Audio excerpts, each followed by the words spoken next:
Good afternoon, everybody.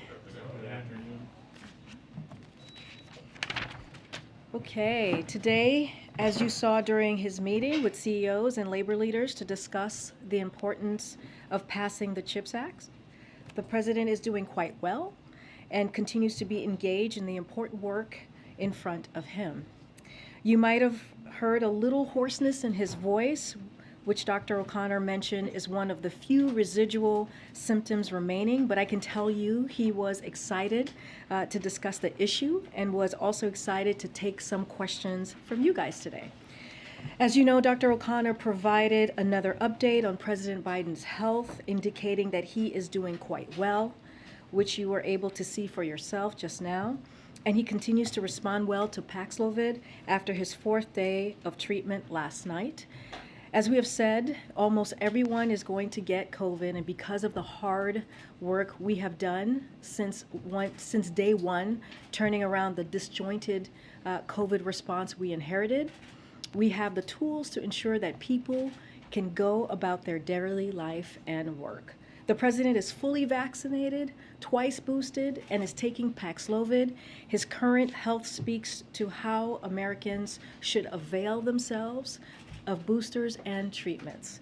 I'm going to hand it over now to Dr. Jha, who has some updates. I don't want to get ahead of him on COVID and the administration's effort to aggressively combat monkeypox and protect communities from the virus.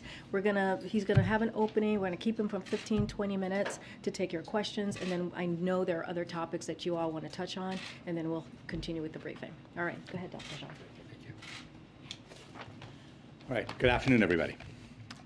So I'm pleased to be with you again today. As Karine mentioned, the president continues to do well.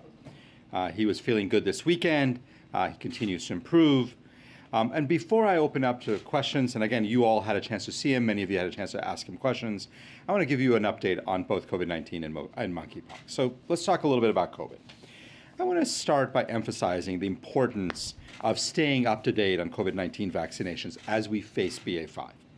Approximately 400 Americans are still dying every day, which, while much better than it was when the president took office, is still too many, still too high, particularly because we can now prevent most of these deaths.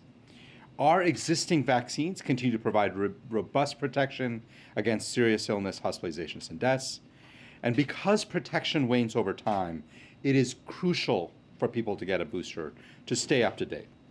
Most deaths are happening in people who are not up to date on their vaccines. Let me repeat that.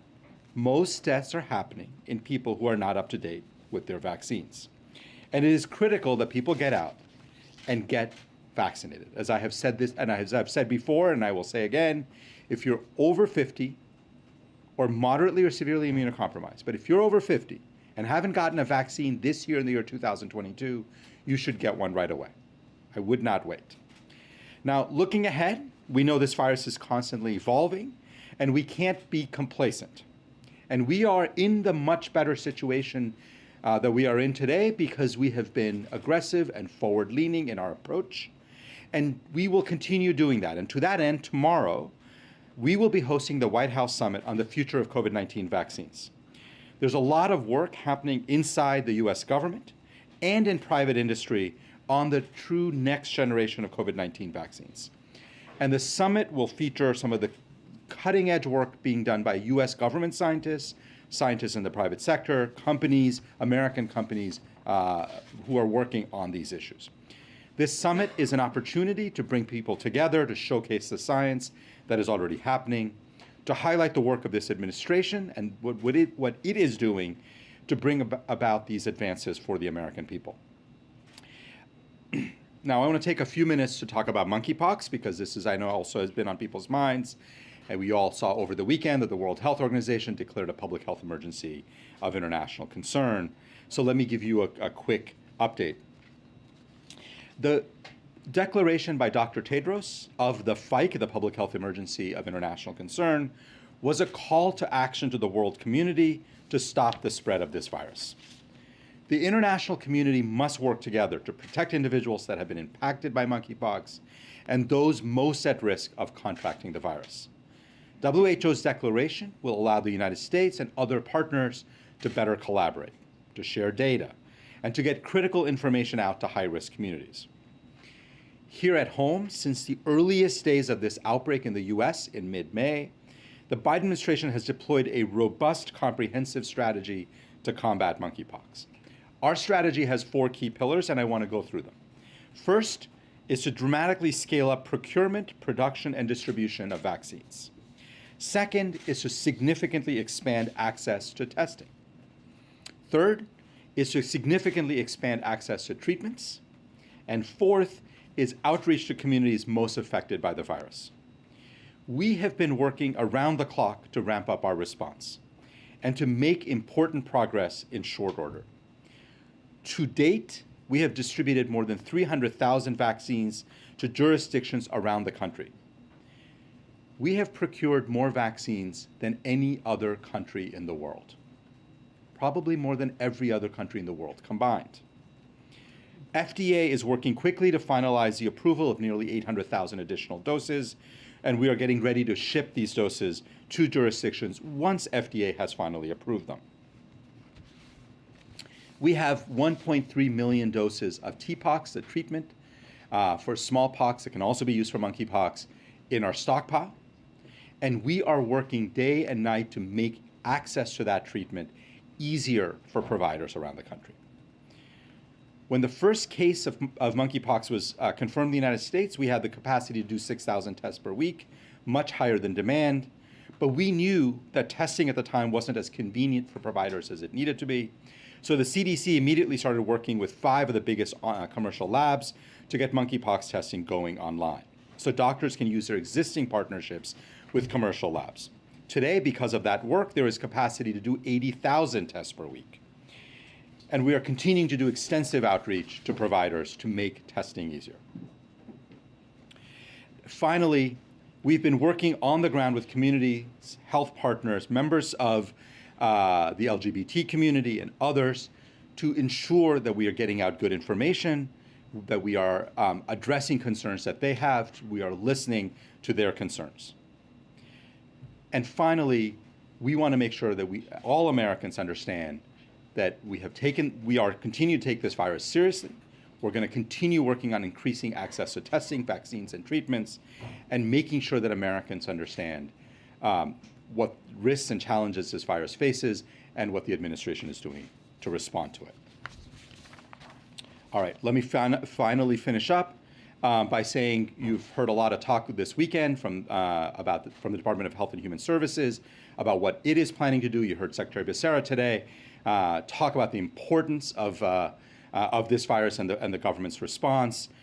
We are committed to being not only continue to be aggressive, but to continue to ramp up our response to this virus and protect communities in the United States that have been most affected by monkeypox. Let me stop and take questions. I think I have about 15 minutes or so. And KJP, I'll let you drive the question taking. Okay, all right, go ahead. Dr. Jean, the President just indicated that he hopes to potentially be able to return back to the West Wing later this week. Can you walk us through what the protocol would be for him to do that? I think day 0 was Thursday. We're at day 4. Is this a negative test tomorrow, or are there additional precautions that Dr. O'Connor may want to evaluate before doing that? Yeah, it's a great question. So the CDC guidance on this is very clear. 5 days of isolation. Today is, as you said, day 4. So tomorrow will be day 5. He will, once he has a negative test after day 5, he can end his isolation. CDC guidance suggests that he wear a mask when he's around others. The president's going to follow CDC guidance. Those of us who have been vaccinated but may have also had COVID-19, there's often the extra immunity that comes with that. But given what we now know, based on what Dr. O'Connor said over the weekend, that this appears to be the BA.5 variant, does that affect sort of what is typically sort of a 90-day window, as we understand it, where you have that enhanced immunity? Are there any signs early on that BA.5 he'll be less likely to have that kind of window? It's a really good question. What we know is that it is true that in the past with previous variants, we used to say that if you got infected, you had about a 90-day warranty. And that wasn't a warranty, ironclad, but a high likelihood that you weren't going to get reinfected within 90 days. What we know, because BA.5 is so immune evasive, that we have seen lots of people get reinfected within 90 days. If you got infected with a BA.2 or a BA.1, getting reinfected with BA.5 within 90 days is very common. The duration of protection from BA.5, which you're asking about, we just don't have any data. We don't know. So we're going to track that very closely. Obviously, the president will continue. The good news here is the president's vaccinated, boosted.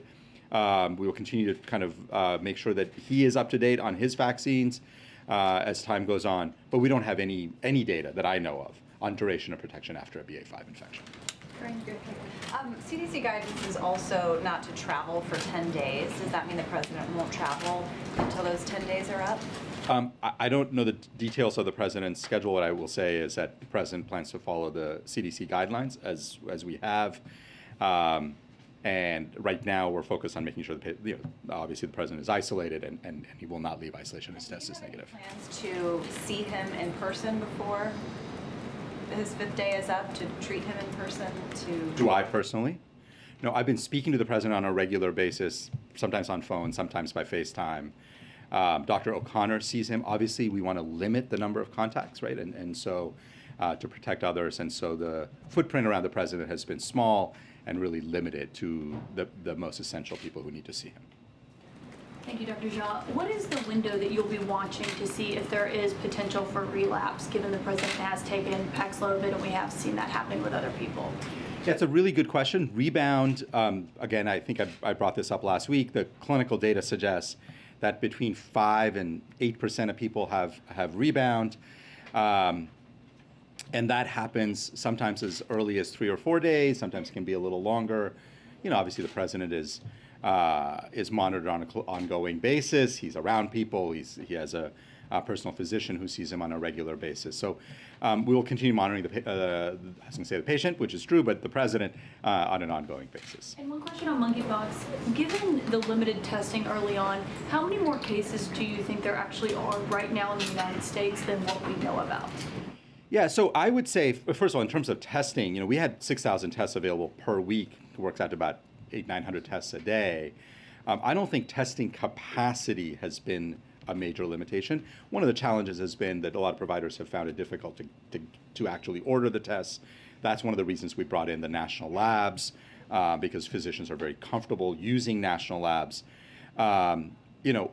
Obviously, we want to continue working on making sure testing is more and more widely available so that we're tracking every case and identifying every case. I don't have a number of how many further cases are out there. But I do expect, by the way, that as all these national labs now come online, as they have over the last week, would not be surprised if we see an increase in cases as testing becomes more robust. That's a very normal part of any outbreak response, is that as testing ramps up, you tend to see an increase in cases because people can identify. I guess the number is significantly higher than what we know right now? It's very hard for me to make guesses on what the number is. And I think the goal is to make testing easy, widespread, available, so that people can order those tests. I'm just going to jump around. Just on the global response to monkeypox, as we know, viruses don't respect borders. What is the U.S. able, willing, prepared to do to address that, especially since this affects communities that are often stigmatized, left out of public health interventions? And then I have a follow-up Trump question for you, Karine. I can take it once, Dr. Jean. Yeah, so we have had a very global, kind of very strong engagement in the global community on monkeypox for years. We have worked with multiple countries on the African continent where most of the disease has been endemic in the past. We continue to have strong partnerships with multiple countries around building up laboratory capacity, that same testing capacity we were talking about here in the United States. It's really essential that other countries have that as well. We're continuing that work. This outbreak obviously now is in many, many other countries as well, and so we're in constant conversations with our European colleagues, with colleagues in other parts of the world. I think this public health emergency declaration will also further galvanize global response. I'll make a couple more points. I mean, the U.S. really on monkeypox has been a global leader. We are the major funder of the company that makes the Jynneos vaccine. We, in fact, have had a very large role to make sure that that vaccine exists and has come into being. So U.S. global leadership on monkeypox, I think, is both longstanding, and we're going to continue doing all of those things to make sure this really is a global response. Deliverables that we might see? Well, so we're working with countries, and different countries have different needs, different countries have different technical needs. So we are right now engaged in a lot of both bilateral and multilateral conversations with nations to figure out what help do they need, what kinds of technical and other kinds of expertise can we provide. Congratulations. Yeah, thank you. And if I have a question for you later, there's one quick, and if you can humor me later with one, I would appreciate it. Yes, very quickly on staying up to date, it was reported that potentially that eligibility could be below age 50. Other countries are doing this, offering a 4th shot for adults. Can you give us an update as to whether you expect that to be the case, or your personal reading of the data? Is it necessary for adults who do not have moderate or severe immunocompromised situations under age 50 to get a shot? Many, of course, have gone now, what would it be, 9 or 10 months since their last shot? Yeah, great question, Josh. Let's kind of take a step back and understand what we do know about being up to date. For all Americans, it is very, very clear from the evidence, like just incontrovertibly clear, that if you got fully vaccinated, if you got your 2 shots but have not gotten your booster, you need to get that. Like, that is essential. It's probably the most important message people need to hear, is if you've not gotten that 3rd shot, it is essential, whether you're over 50 or you're under 50. Basically everybody above the age of 5 needs to have that booster. It just provides a level of protection that is absolutely essential. I think that's point number 1. On point number 2 is certainly for people over 50, and I know you guys are getting tired of me saying it, but it's true, and the president is like very good evidence for this. It is absolutely essential that if it's been more than 5 months since you got your last shot, you absolutely need to get that 2nd booster. On the people under 50 and the 2nd booster, FDA, CDC, I've been very clear since this conversation started. These are FDA, CDC decisions. They're constantly looking at the data to try to make a determination of whether the risks outweigh the benefits. That benefits outweigh the risks, and that evaluation is ongoing. I don't have any news report. I don't know when, if and or when the FDA is going to act on that. What I will say is that these are FDA, CDC decisions, and they're still looking at that data. Last week that was sort of pumping the brakes on that after reporting a couple weeks earlier that it was ramping up. Can you give us a sense of the trajectory? Has anything changed? Yeah, I read that report too, and I am not aware of any change in trajectory. What I know is that the FDA scientists are looking at this and trying to make a determination of whether they want to make a change in policy or not. Thanks. In an effort to try to really firmly establish the history of what has happened here in the last week, are you in a position to explain what the testing regimen was for the president prior to his COVID diagnosis? What I will say, and what I know is, and again, Karine, you may have more on this, is that there was a regular cadence. As you might imagine, the president travels. The president has different days where he's interacting with different numbers of people. So all of that goes into the regular cadence. The president got tested on a regular basis, but there was not a single cadence that was true every week. It varied based on a lot of other factors as well, based on what was happening with his travel schedule. One of the questions that's been asked, and we'll have to raise it again, is why the president's personal physician is not here. Are you familiar with a reason that the president decided not to send his physician here to answer our questions the way that his predecessors have decided to send their physicians here? KJP, I don't know if you want to start it. I'm happy to give my thoughts, or you want me to just give mine? Why don't you start and I'll come in. Yeah, so look, you've heard every day and from the president's physician through his detailed accounting of his assessment, his plan. I have been speaking to both his personal physician, I speak to him every single day at length, with the president on an ongoing basis. And the bottom line is the president has had, thankfully, because he is double vaccinated, double boosted, he's had a relatively mild upper respiratory infection. And in that context, we have provided, I think, an extraordinary amount of transparency about his care, when he got tested positive, how he's done each day, the evolving nature of his symptoms. Is his runny nose a little worse, a little bit better? Like, we've been very, very open and transparent with all of that data. And what I'm able to do is obviously provide that broader context of how to think about the president's condition in the context of the broader COVID response that we have. But the president's physician, I think, has been very, his words have been very clear, and then you've heard from him through his letters every single day. Forgive me, there's a history here in this room of the president's physician standing here to take questions, Yeah. and in part it's because some of your colleagues in the medical profession do have questions, and they've asked us to ask those questions about why the president's doctor ordered him to stop taking Questor and Eliquis. You have done your best to communicate the answer that the president's physician has given, but are you familiar with the reason why the president decided not to send his doctor out to answer those questions specifically? Yeah, what I will say is, again, if you take a look, step back and ask the question, what's the medical condition that the president has? Yes, he has COVID, which is very dangerous for people who are not vaccinated, not boosted, not taking therapeutics. But that is not the president. The president's immunity is up to date. He's getting treated in that context. He's had thankfully, and again, continue monitoring the president and hope that it all continues the way it has gone so far. But he's had, thankfully, a relatively mild respiratory illness. In that context, I think that you've been hearing from the president's physician, you're hearing from me. That is a lot of information, and certainly plenty of information to understand both the president's condition and the decisions that are being made. I don't know if you want to add anything further. I mean, look, just a couple of things, as you, Steve, mentioned from some of our medical colleagues. Just want to say a couple of things about some notable healthcare professionals who have validated our treatment approach, who have been on networks here in this room, and also who have been in newspapers of some folks here. For example, Dr. Lena Wen from George Washington University in the Washington Post, she said, "The president's medical team has done all the right things following his diagnosis. The fact that he contracted the coronavirus doesn't mean that the vaccines don't work, rather succeeded because they are keeping him out of the hospital. The United States has had so much success with vaccines and treatments that even when the president gets the virus, it's business as usual." Dr. Sanjay Gupta, CNN chief medical correspondent, the statistics are very much on his side because of his vaccines and the Paxlovid medication. It's a different time.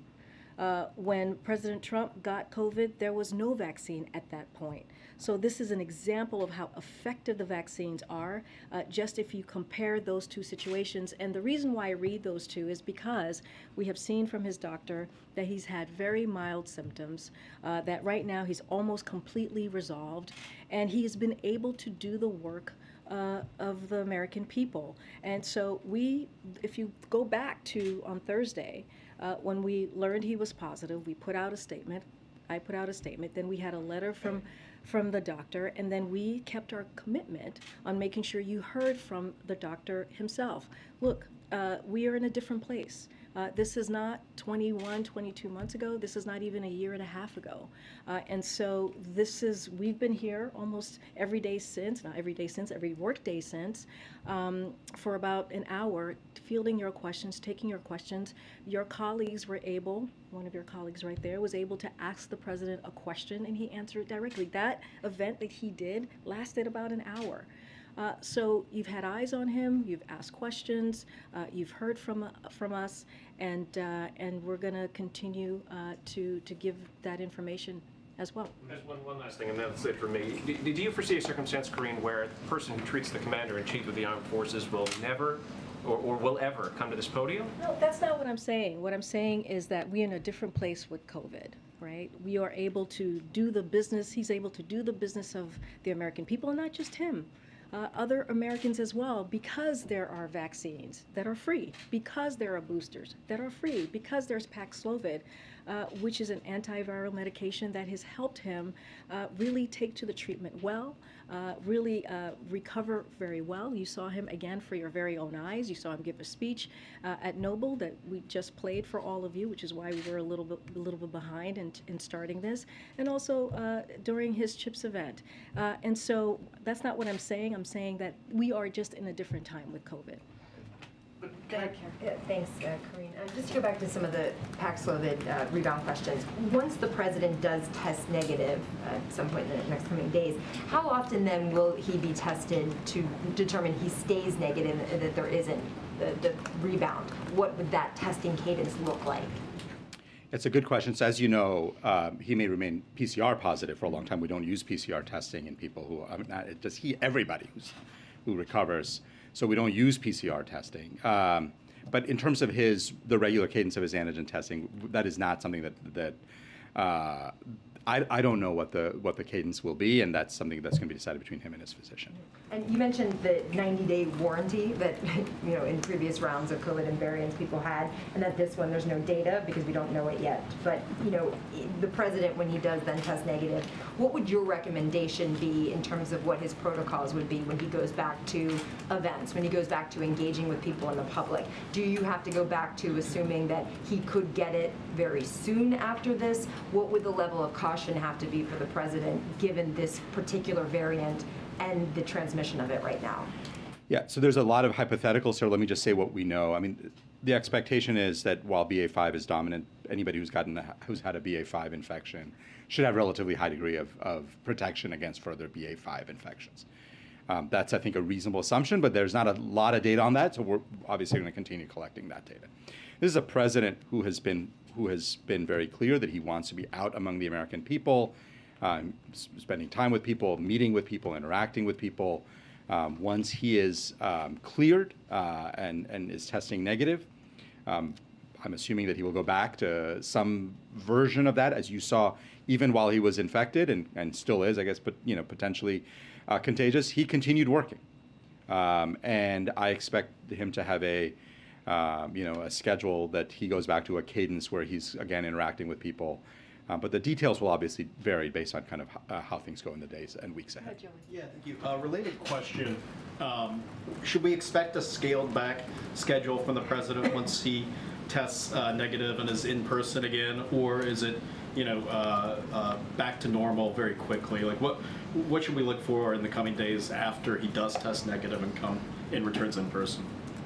Yeah, I'll give you this is a president who continued working like 8-10 hours a day while he has been infected. He's just worked a lot. Again, let's see when he tests negative.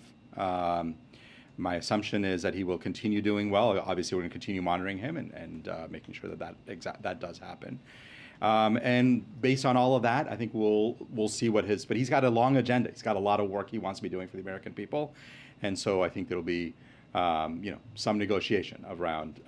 And it'll be daily tests after Wednesday if he were to test positive again on Wednesday. I mean, is that going to be an everyday thing or even faster than that, more rapidly than that? Or I don't think there's much value of testing more than once a day. If he tests positive, we'll continue following CDC guidelines, and he'll get tested again with a regular cadence. But it won't necessarily be daily after that, or No, I think it's a bunch of hypotheticals. I want to make sure we'll make sure he's continue to feel well. We'll see what the tests show, and then I think make a decision after that. A couple more, and then we'll let the doctor go. To follow up on Dr. O'Connor not being here, is this a situation where Dr. O'Connor does not want to come and talk about the president's health, or where the president doesn't want Dr. O'Connor talking about his health? I will tell you, I have spoken both to the president and to Dr. O'Connor on an ongoing basis, and neither of them has expressed a preference on either. Dr. O'Connor has not at any point said he doesn't want to come. The president has not at any point said he does not want Dr. O'Connor to come.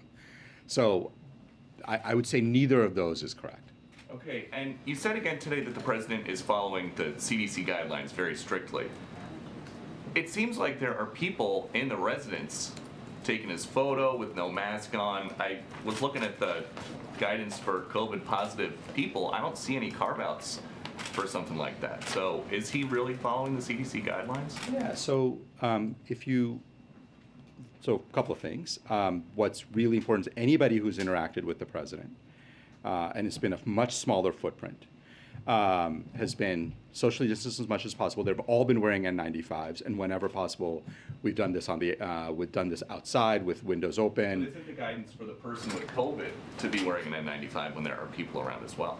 So, look, Peter, I think if you think about, the president, he does generally wear a mask when he's around other people. He sometimes takes the mask off when he's getting a photo taken. Most of his interactions with others, he has been wearing a mask. And the bottom line is that everybody around him is fully vaccinated and boosted. And he has been, I think, following CDC guidelines very carefully. All right. April, and then the gentleman in front of you. But go ahead, you go first. Dr. Jha, thank you, Karine. I just want to find out the results of your contact tracing. Do you have any results from that yet? Yeah, I can give you an update as of midday today. I think there were 17 people, just want to get the number right, 17 people who were identified as potential close contacts. They've all, of course, been notified. They're all following CDC guidelines, and as of earlier today, none of those 17 people had tested positive. Thank you. I wanted to go back to monkeypox and ask what the government's response is to some of the backlash regarding the messaging and language that could perpetuate homophobia and transphobia like we saw during the HIV epidemic. Are there specific things you're concerned about? I mean, I think very clear at this point that the community most affected is the LGBTQ community. This is one of the reasons why I said we've been deeply engaged with them. Both to share information, also to learn more, make sure that everybody's communicating in a way that's both scientifically accurate and respectful. Obviously, it's really important that we do not use this moment to propagate homophobic or transphobic messaging, and I think it's really important that we stick to the science, stick to the evidence, and do it in a way that's respectful of people. Thank you. Just following up on monkeypox, when will you decide, whether it merits declaring a public health emergency, and what other factors would you need to look at? Yeah, it's a good question. This is a decision that will be made by Secretary Becerra, Department of Health and Human Services. With any outbreak, that evaluation almost sort of begins day one. People start looking at it and thinking about, when is that appropriate? I think Secretary Becerra will make that decision when he thinks that doing so will help with the response. Obviously, a PHE opens up certain capabilities for the Department of Health and Human Services. I know those are conversations that are ongoing and continue, and that'll be a decision made by Secretary Becerra. And on the monkeypox vaccine, is there consideration of invoking the DPA to produce more of it, and how much do you estimate the U.S. would need total? Yeah, that's a very good question. Again, and what I will say is, right now we have about 780,000 doses that we're planning on making allocations about in the next few days, pending FDA authorization, of course. We're looking at the company that makes it. We're looking at their ability to produce more. We're talking to them about contract manufacturing in the United States and being able to produce more vaccines here. So we're looking at a whole range of options. Obviously, if other tools that the federal government has at its disposal are helpful, we will not be shy about invoking those tools. But right now, we are looking at these sets of factors to see how much more vaccine can we get in the United States. All right. Thank you all for listening, and have a good day. And I'll let you back to KJP. Thank you. Okay, two things at the top. Peter, you're leaving us so soon. So sorry. Ah, I'll be back. so disappointed. Okay, I just have two things at the top, and then we'll get started. Okay, so we are closely monitoring the wildfires raging through western United States, as well as the extreme heat conditions impacting millions of Americans. The president has also been receiving regular updates. Our hearts go out to the people who have been impacted by these extreme weather conditions, including those who may have lost their homes or businesses to what has become California's biggest fire so far this summer. More than 2,500 personnel and firefighters are on the ground fighting the fire, and FEMA on Saturday quickly approved additional grant funding to help California pay for the cost of fighting the fire. Federal agencies are also working with state and local partners to provide clear and accessible information on how people can protect themselves from extreme heat. And federal officials are proactively inspecting over 70 high-risk industries in areas under a heat warning or advisory. As always, we are grateful for the brave and swift work of federal, state, and local responders. It is clear that the impacts of extreme weather are intensifying across the country, which is why President Biden will continue to take bold action to tackle the climate crisis and protect Americans from threats like extreme heat. And tomorrow, the administration will launch heat.gov, a new website that will provide information and tools to assist federal, state, and local governments in responding to extreme heat. President Biden has made clear that if the Senate is not acting on the climate emergency, he will. In the coming days and weeks, our administration will continue announcing actions to help communities coping with extreme heat, mitigate wildfire risk, and tackle the climate crisis. One last thing before we start. President Biden is committed to doing everything he can to lower costs for the American people. We have now seen more than 5 straight weeks of gas prices dropping, and the current drop in gas prices remains one of the fastest declines in over a decade. Gas prices have declined by an average of 66 cents per gallon over the past 41 days. At current prices, the average driver will spend $30 per month less than they would if gas prices stayed at their peak, or $70 per month for a family with 2 cars.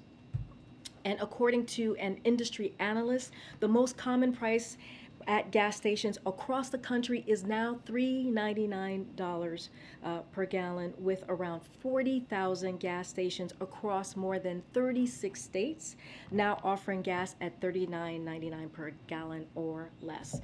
There are now also 9 states with average gasoline prices under $4. For Americans looking for a little additional breathing room, as you hear the president say often, these savings truly matter. All right, Will, you want to kick us off? Sure, thanks. So medical issues aside, I just wonder, can you give us a better idea of what the president's return to work will look like? Does he have events that are already scheduled and on hold until he can get in person? Is he waiting on announcements that we might get? So right now, I mean, just like Dr. Jha was saying, I don't want to get into hypotheticals. Right now, the president is still working. He's working 8+ hours. That is something that he told me personally when we talked last week. You saw him today speaking at the Noble event, and also holding an event with CEOs, labor leaders, and his own economic team for about an hour. So he is constantly working, constantly making decisions on behalf of the American people. I don't have a schedule to lay out for you at this time. You can't tell us if he's got things he wants to do but he can't do because he can't do them in person? I don't want to get ahead of the president at this time.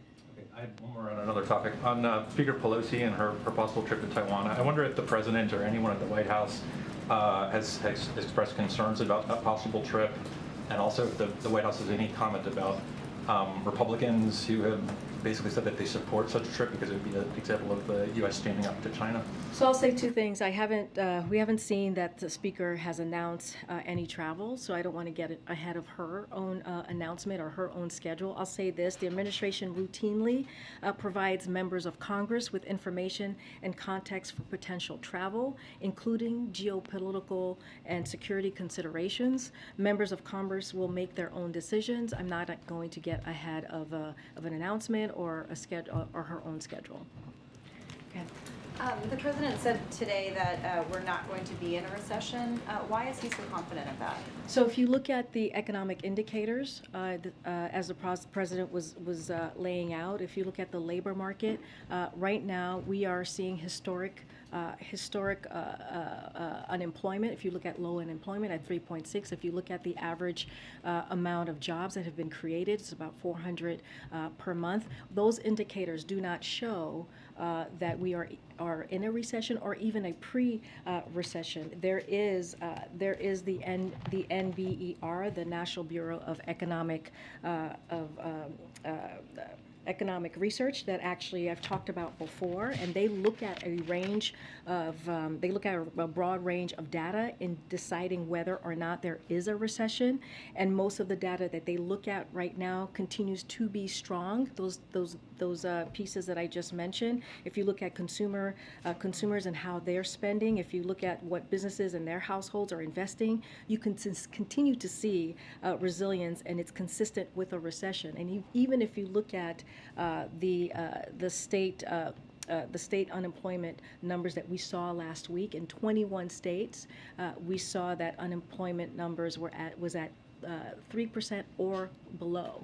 And so all of those indicators show us that we're not in a recession or in a pre-recession at this time. But how confident is that assessment, I guess? Is the president leaving it open for the possibility, or is he adamant that there's not going to be recession? Well, I mean, it's not our definition, right? We're talking about a definition from NBER, which has been around since 1920, which has said back. I give you some quotes here. In 2007, the San Francisco Federal Reserve said, journalists often describe a recession as 2 consecutive quarters of declines in quarterly real inflation-adjusted gross domestic product, GDP. The definition used by economists differs.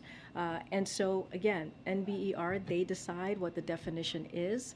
And so when you look at the economic indicators, you do not see the job growth, the strong labor market that we're seeing currently in a recession.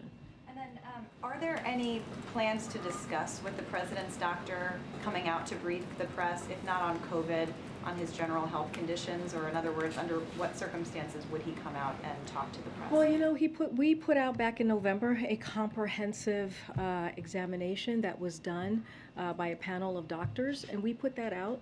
And there was no doctor that came out to the podium and give and take questions, right? We put that out, and we took questions in the briefing room. And so, look, again, we're in a different stage than we have been currently with COVID. We are not where we were a year and a half, and a lot of that is because of the comprehensive, COVID response that the president has had.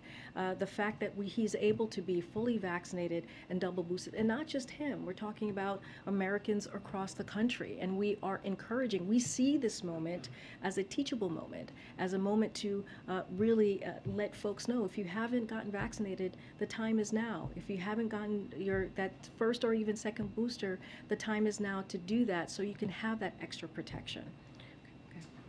Quick follow-up to that. Have you or did Dr. Jha ask Dr. O'Connor to come to the briefing room and they declined, or because Dr. Jha indicated that there was no resistance to doing that? So there is no resistance to doing that. The answer, and the question that was asked, the answer is no to that. We believe that, not even we believe, we know that the president has very mild symptoms. He is managing this. He's reacting to the treatment very well. This is coming from Dr. O'Connor. And you all have seen him today, twice. Taking questions from your colleagues. And so he's able to resume, I should say, work on behalf of the American people, as he has been. He's isolated. He's following CDC guidelines by being isolated. But again, this is what's important about the time that we're in.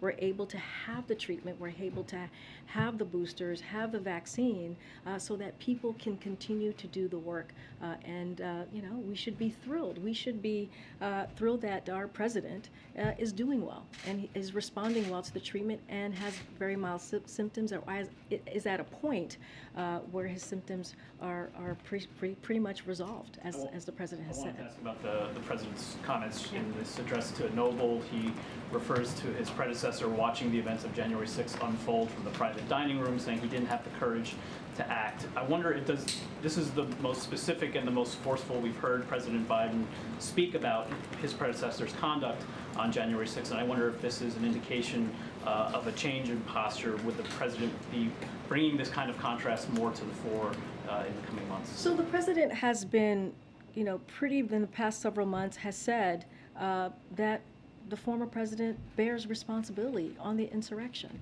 And I think what you saw today was the president making that comparison. First of all, thanking the law enforcement for what they do, officers for what they do. Remember, he was speaking in front of black law enforcement who are in Orlando, and he wanted to take the time to thank them. Because if you think about it, we ask our law enforcement to go out there and protect our streets. On January 6th, in 2020, we asked law enforcement, or they had to protect our democracy.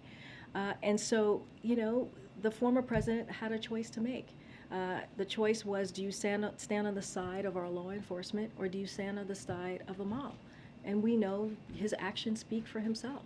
where the former president stood. I do want to pull out a little bit of what he said, because this is incredibly powerful what the president said. So the Capitol Police, the DC Metro Police, and the law enforcement were attacked and assaulted. They were speared, they were sprayed, they were stomped on, they were brutalized, and lives were lost. And after 3 hours, the defeated former president of the United States watched it happen.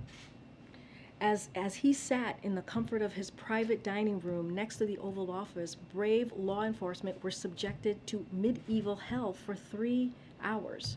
And so that's what the president wanted to make sure that he put out there, dripping in blood, surrounded by carnage, face to face with crazed mob that believed the lies of the defeated president.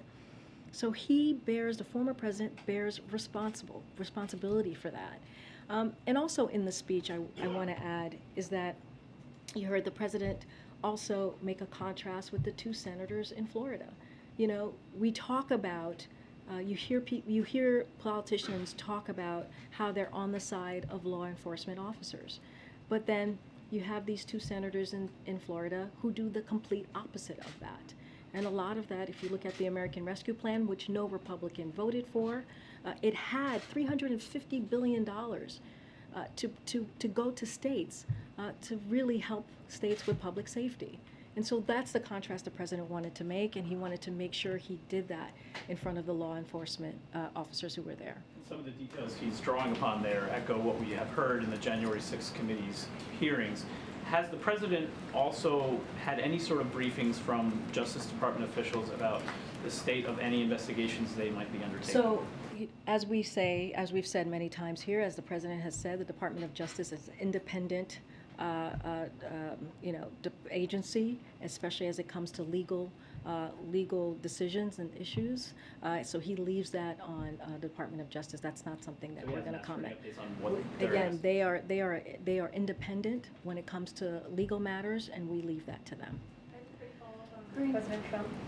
Go ahead. I promised that I would get back to you. So as you know, the former president is giving a speech tomorrow here in D.C., his first public speech in D.C. since he left office. I'm just wondering if the White House is tracking that, listening to some of his policy recommendations, especially since, as you know, a lot of Americans might side with the former president and feel, kinship with him or agree with those policy recommendations. Are you guys keeping an eye on it? So it's not something that I'm tracking or we're tracking here. I don't know what he's coming to talk about. I guess we'll see when he gets here tomorrow. Yes, I wanted to ask about the as yet unannounced Pelosi visit to Taiwan. I know the president had said that the, quote, military thinks it's not a good idea right now. Can you say exactly what is the fear, what is the concern, what would China potentially do if she did travel there? So again, I don't have more to say beyond even what the president said last week. I laid out that the administration routinely provides a member of Congress with information and context of potential travel, including geopolitical and security considerations. But again, this is a decision for members of Congress to make. From what I understand and what I'm sure you all have seen, there's not been an announcement yet. So I'm not going to get ahead of her own schedule. Good.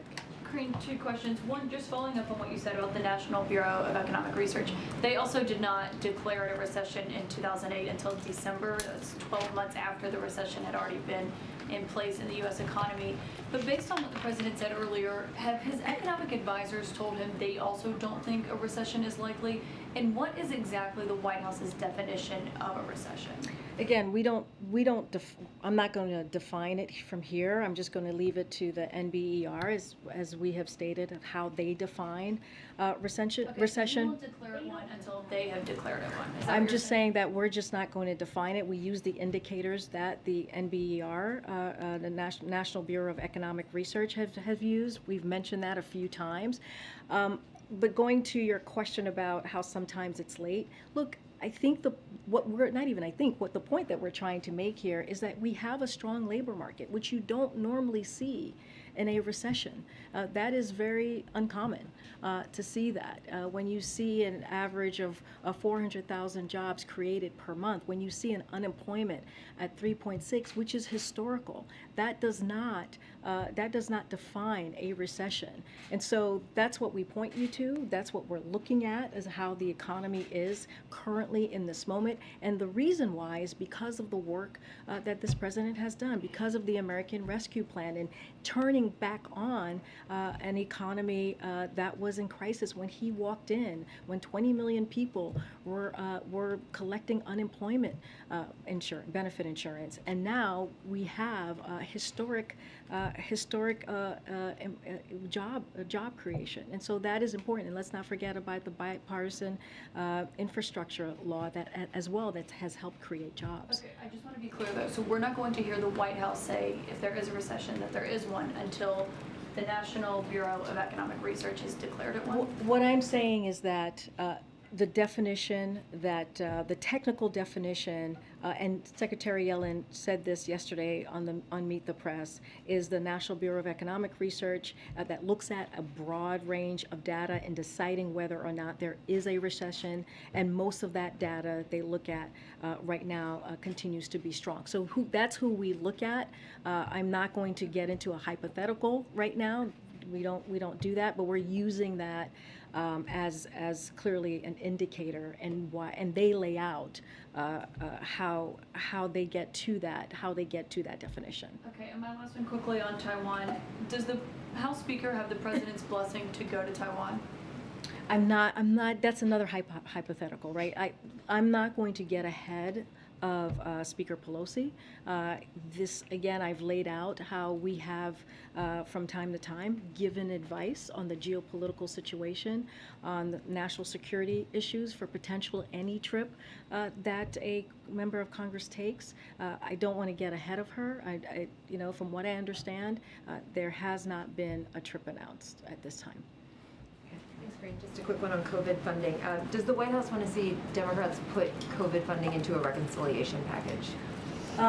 Look, the negotiations right now are happening in Congress. They are been leading that process. What I can tell you is that when you look at the historic nature of reconciliation, when you look at the price, the drug price component, how big pharma for the past decades have not really allowed Medicare to negotiate lowering costs, and the fight that many congressional members have fought for decades, the fight that this president has had in making sure that we're able to do that. When this happens, this will mean a lot. This would be a big deal for seniors who are dealing with chronic illnesses, bringing that lowering costs for the American people, and also the ACA provisions. All of these things are incredibly important for the American people, and so that's going to be our focus. I know that it has support from Democrats in the Senate, and so we're going to allow the Senate to move forward and move forward with what that's going to look like. It has support. You mean putting COVID funding into this? No, meaning like what I just laid out has support from but Congress. If there's no path forward, or if there doesn't seem to be a clear path on getting the funding that you asked for 6 months ago, 4 months ago. Let's talk about that separately. That $22 billion is incredibly important. We continue to have conversation with Congress on getting that done. We need that. The U.S. cannot be behind. We've already made difficult decisions on COVID, and so we're going to continue to have those conversations. When it comes to reconciliation, we know what that looks like. We know what, thus far, what's going to be in that package, which the president supports and wants to see. We think having the prescription drugs and lowering the cost for seniors, make sure that Medicare is able to be able to have that ability to lower those costs is important, and it's going to mean a lot to a lot of families, and this is incredibly personal to the president. To put that We're having conversation with Congress about that, about the $22 billion. Right now, we're focusing on what's in the reconciliation package right now, and that is something the president supports. President Biden said he expects to perhaps speak with President Xi this week. I'm wondering if there's anything you can tell us about what he plans to raise in that call and what topics will or will not dominate that conversation. So I'm not going to get ahead of the president. I know he just spoke about this. I'm not going to add more to what he said. You know, you've heard me say this, you've heard us say this before, is that we have kept the lines of communication open with China, having staff-to-staff conversation. The president spoke to, as you know, President Xi back in March.